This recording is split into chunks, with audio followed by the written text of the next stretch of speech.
آپ 30 سے ملٹیپلائی کریں 900 ڈیز بنتے، اور 3 months مزید، یہ کم سے کم مدت تھی جس کا تذکرہ قرآن حکیم میں ملتا ہے، اور جو عمومی طور پر مدت ہے وہ 33 months بنتی ہے۔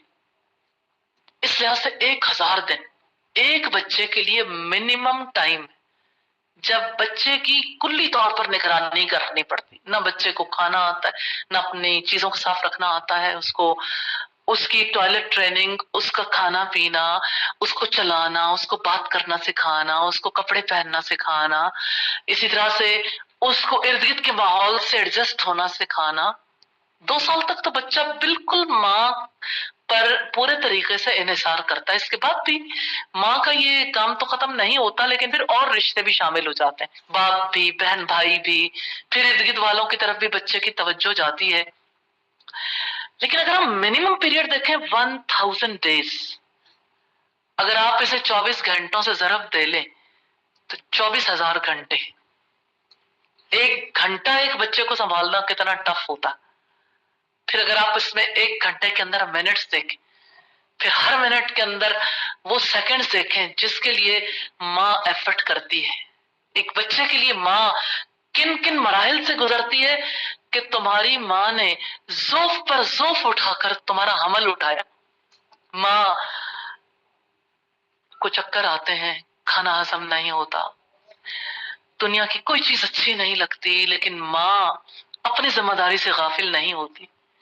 تو اللہ تعالیٰ نے انسانی شعور کو کہاں لے جا کر پہنچا دیا کہ تم جب نطفے کی حالت میں تھے ماں کے پیٹ کے اندر، دیکھو تمہاری ماں کی کیا حالت تھی، پھر جب تم خون کا لوتھڑا بنے تب تمہاری ماں کی کیا حالت تھی، پھر جب تم بے شکل کی بوٹی تھے، تمہاری شکل بھی نہیں تھی، لیکن تمہاری ماں تب بھی امید باندھے ہوئے تھی، پھر تمہاری شکل بنی، پھر بھی تم کتنے ننھے سے ماں کے پیٹ میں تھے، 4 ماہ ہی گزرے تھے، اس کے بعد بھی 5 ماہ تک تمہیں اپنا خون جگر پلاتی رہی۔ جب حمل کا آغاز ہوتا ہے تو کس طرح سے یوٹرس کی دیواروں کے ساتھ ایک چھوٹا سا علقہ چمٹ جاتا ہے، یہ یوٹرس کی دیواروں سے غذا حاصل کرتا ہے تو ماں کے جسم کو بچہ کھاتا ہے۔ جب وہ پیدا ہو جاتا ہے تو ماں ایک بار پھر دودھ کی صورت میں اپنے جسم کی پوری قوت بچے کو منتقل کر دیتی ہے۔ تو اللہ تعالیٰ نے شعور کو ایسی حالت میں پہنچا کر پھر ڈیمانڈ کی ہے کہ دیکھو تمہاری ماں، اس ماں نے تمہاری خاطر کتنے دکھ اٹھائے، اور تمہارا باپ کس طرح سے تمہارے لیے روزی کا انتظام کرتا رہا۔ آج جب انہوں نے اپنی جوانی تم پر لٹا دی ہے، اپنی ہڈیاں انہوں نے کمزور کر لی، انہوں نے اپنی عمر کا قیمتی حصہ تم پر لگا دیا، اور تم جوان ہو گئے ہو تو اب تم اڑنے کے لیے تیار ہو۔ وَاخْفِضْ لَهُمَا جَنَاحَ الذُّلِّ مِنَ الرَّحْمَةِ، کہ ان دونوں کے لیے نرمی اور رحمت سے اپنے پر بچھا دو۔ یہ ہمارا رب ہے، اسلام کتنا سچا دین ہے، کس طرح سے اللہ تعالیٰ ماں باپ کا وکیل بن جاتا ہے کہ اب جب وہ بوڑھے ہو گئے تو تمہیں ان کی باتیں چبھتی ہیں، ایک سے زائد بار بات کر لیں تو تمہارے دل کو تکلیف ہوتی ہے، امی ہر وقت ایک ہی بات، آپ تھکتی نہیں ہیں، آپ ایک ہی بات کرتی ہیں۔ اور کس طرح سے والد کے ساتھ بھی ناراضگی کا اظہار ہوتا ہے۔ پہلے تو ماں باپ اپنے بچوں کو ڈانٹ ٹپٹ کے بھی کچھ سمجھا لیتے تھے، لیکن جب سے کافروں کی تہذیب اپنائی اور بچوں کی روک ٹوک کا سلسلہ ختم ہوا تو حالات بہت ہی عجیب ہو گئے۔ بچے زیادہ خود سر اور سرکش ہو گئے، اپنی مرضی کرنے کے عادی ہو گئے، اور ایسا لگتا ہے کہ والدین صرف ان کو سرکش بنانے کے لیے اپنا رول پلے کرتے ہیں۔ بچپن سے ہی ہر خواہش کو پورا کر دینا اپنے لیے ضروری خیال کرتا ہے۔ میں ایک ایسے باپ کو جانتی ہوں جس نے اپنے والد سے کہا کہ بچے اس لیے ضد کرتے ہیں کہ ان کے والدین ان کی خواہشات پوری نہیں کرتے، اور میں نے اپنے بچے کی ہر خواہش پوری کی ہے، اس لیے میرا بچہ کبھی ضد نہیں کرے گا۔ تو بوڑھے باپ نے کہا کہ بیٹا، پہلی بات تو یہ ہے کہ کسی کے بس میں نہیں ہے کہ بچے کی تمام خواہشات کو پورا کر سکے، اور دوسری بات یہ ہے کہ خواہشات کو اگر پورا کرو گے تو بچے کے اندر نرمی نہیں، سختی آئے گی۔ اور میں نے دیکھا کہ بوڑھا باپ جو کچھ کہہ رہا تھا جوان باپ اس کو سمجھ نہیں پا رہا تھا. بوڑھے باپ نے مثال دی کہ دیکھو ایک بادشاہ تھا، اس نے اپنے بچے کو ہر دنیا کی چیز فراہم کی، اور پھر ایسا ہوا کہ وہ وقت آیا کہ وہ اپنے بچے کو لے کر ہاتھی پر جب ساری شہر کی زیارت کو گیا تو بچہ نے جب ہاتھی دیکھا اس کو بہت اچھا لگا، تو اس نے اپنے باپ سے کہا کہ یہ ہاتھی مجھے کوزے میں ڈال دو. اور باپ لاجواب ہو گیا کہ ظاہر ہے بچوں کی تو فرمائش ایسی ہے، وہ کچھ بھی فرمائش کر سکتے ہیں. جیسے کسی نے کہا کہ جگنوں کو دن میں پکڑنے کی ضد کریں، بچے ہمارے عہد کے چالاک ہو گئے. یعنی بچوں کی فرمائشوں کی تو کوئی انتہائی نہیں، لیکن اس سے زیادہ بڑی بات یہ ہے کہ جتنی زیادہ فرمائشیں پوری کریں گے بچے اتنے زیادہ سرکش ہو جائیں گے. خواہشات کو پورا کرنا یہ انسان کی زندگی کا مشن نہیں ہے، کیونکہ خواہشات ایسی چیز ہیں جس کی وجہ سے انسان کا مزاج خراب ہوتا ہے.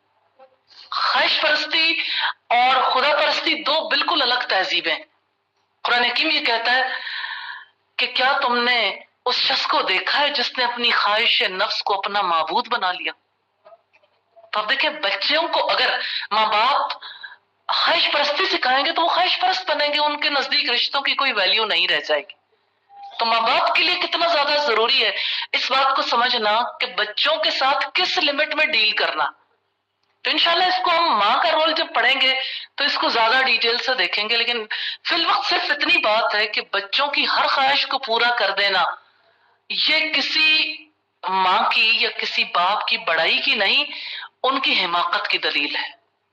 یہ احمقانہ نظریہ ہے، یہ بے وقوفی پر مبنی نظریہ ہے، کیونکہ اس کے نتیجے میں اولاد یا آنے والی نسل جس مقام تک پہنچتی ہے وہ زندگی میں کبھی کوئی بڑا کام انجام نہیں دے سکتی، کیونکہ ان کے نزدیک سب سے بڑی چیز یہ ہے کہ ان کی اپنی ذاتی خواہش پوری ہو. جتنے بچے لاڈلے ہوتے ہیں وہ اپنے لاڈ کی وجہ سے زندگی میں اور زیادہ تکلیف کاٹتے ہیں.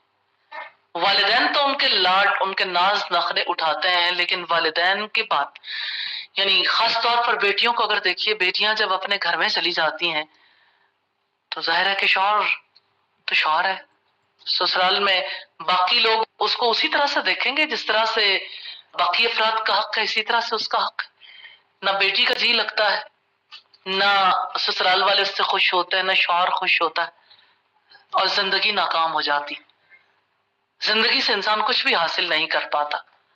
تو اصل چیز جو ہے وہ یہ کہ زندگی میں اپنے بچے کو فقیر نہیں بنانا چاہیے. اسلام جس بیٹی کا نظریہ پیش کرتا ہے، اسلام جس بیٹی کا تصور دیتا ہے، جس بیٹی کو مثال بناتا ہے، وہ بیٹی فقیر نہیں ہے کہ وہ ہاتھ پھیلائے، بلکہ وہ دیالو ہے، سخی ہے، کیونکہ محمد رسول اللہ صلی اللہ علیہ وسلم نے فرمایا الید العلیٰ خیر من الید السفلی، کہ اوپر والا ہاتھ نیچے والے ہاتھ سے بہتر ہے. نیچے والا ہاتھ جو ہے وہ ہمیشہ مانگتا ہے.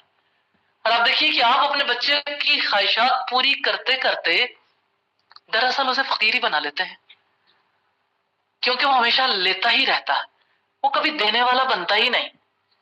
تو وہ بیٹی جس نے سدا زندگی سے یہی سیکھا کہ وہ محبت لے لے، تو وہ آپ دیکھیے کاسا پھیلائے ہوئے ہر ایک سے محبت چاہتی ہے.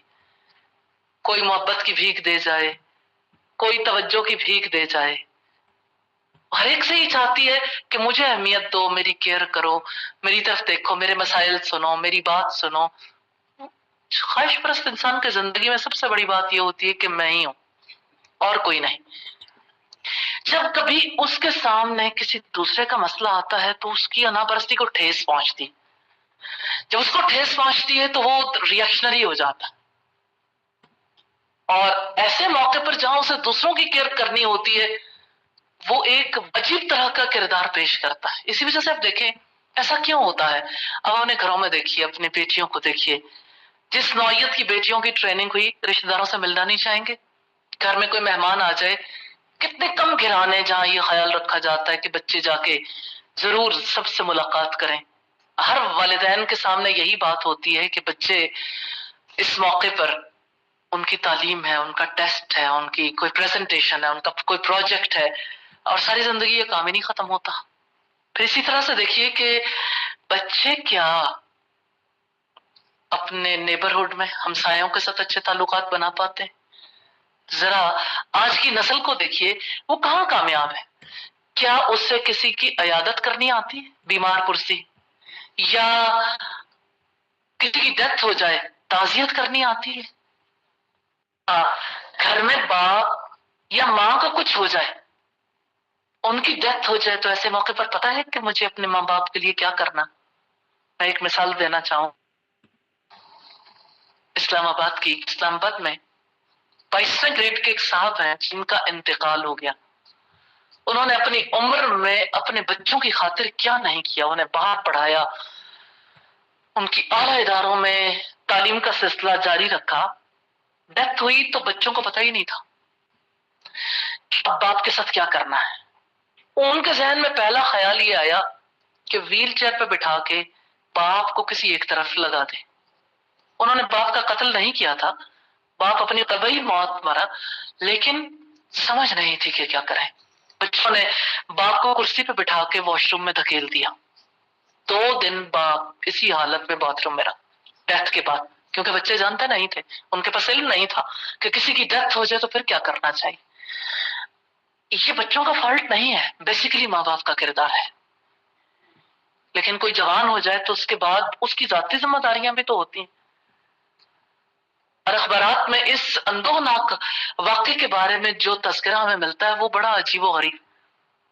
2 دن کے بعد یہ خبر پھیلی، اور کس طرح سے وہ وقت انہوں نے گزارا ہوگا نہیں جانتے. کہ اس موقع پر آیا مردے کو نہلانے کی ضرورت ہے، کفن دفن کا سلسلہ کرنے کی ضرورت ہے.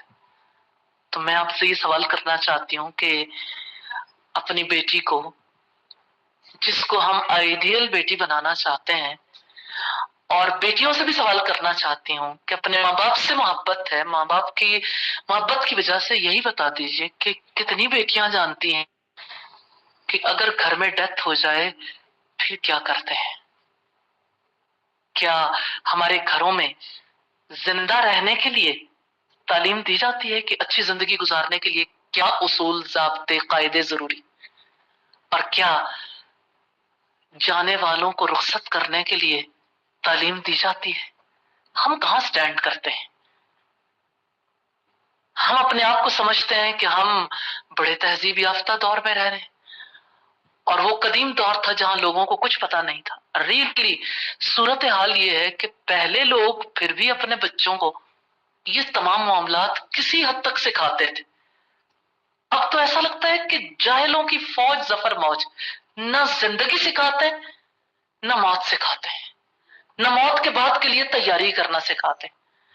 یہ کیسی جہالت ہے اور یہ کیسی حماقت ہے.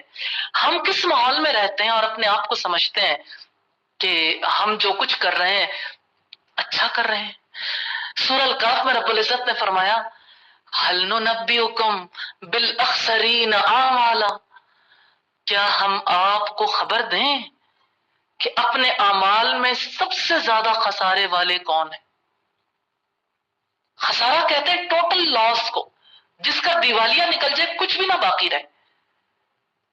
الذین ضل سعیہم فی الحیات الدنیا، جن کی کوشش دنیا کی زندگی میں گم ہو گئی. یعنی اتنا دنیا کے پیچھے بھاگے ہیں کہ کوششیں دنیا کی زندگی میں ہی گم ہو گئی، اور وہ یہ گمان کرتے رہے کہ وہ بہت اچھا کر رہے ہیں. ایسا نہیں لگتا کہ ہمارے اوپر کلی طور پر یہ چسپاں ہوتی ہیں آیات کہ ہم میں سے کون یہ سمجھتا ہے کہ جو کچھ ہم کر رہے ہیں وہ اچھا نہیں ہے؟ عمومی طور پر دیکھیے ہر کوئی اپنے گھر میں سیٹسفائیڈ ہے. جہالت کی ہے کہ یہ بھی علامت ہوتی ہے، بڑی معذرت کے ساتھ ہم سب ایک ہی سوسائٹی کے افراد ہیں. جہالت کی ہے کہ یہ بھی علامت ہوتی ہے کہ انسان اپنے بارے میں یہ سوچنا بھی نہیں چاہتا کہ میں نے کبھی کوئی غلط کام کیا. وہ اپنے آپ کو اچھا ہی ثابت کرنے کی کوشش کرتا ہے. کسی انسان کو اپنی غلطی کا احساس ہو جائے نا، یہ اس کی زندگی کا قیمتی لمحہ، کیونکہ اگر کوئی چیز غلط ہے تو وہ ٹھیک ہو سکتی، لیکن جس کو غلط تسلیم بھی نہ کیا جائے وہ کیسے درست ہوگی؟